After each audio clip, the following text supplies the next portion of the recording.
राजधानी रे घटी सीरीज दुर्घटना।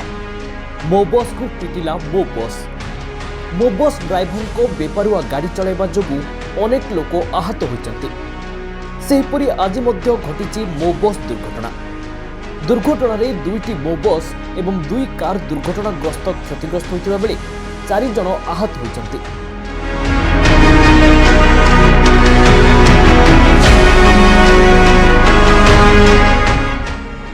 आहत यात्री मानक डाक्तरखाना भर्ती करा जायछि। तेबे सूचना अनुसार आज सकाळे इभि मो बसटी राजमहल रु मास्टर कैंटीन जाउथिला। ता पछरे अन्य गाड़ी गुड़िक थिला। हठात ट्रैफिक पोस्ट निकटरे इभि मो बसटी हठात ब्रेक मारिथिला। फलरे ता पछरे थिबा अन्य मो बसटी इभि मो बस सह पिटी होई जायथिला। परे पछरे थिबा दुईटी कार सह मो बसटी पिटी होइथिला।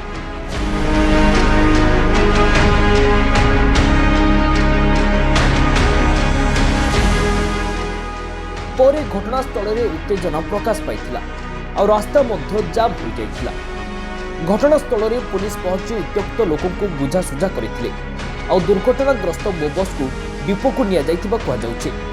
तेबे काहेके एही दुर्घटना घटिला, कहार भूल थिला?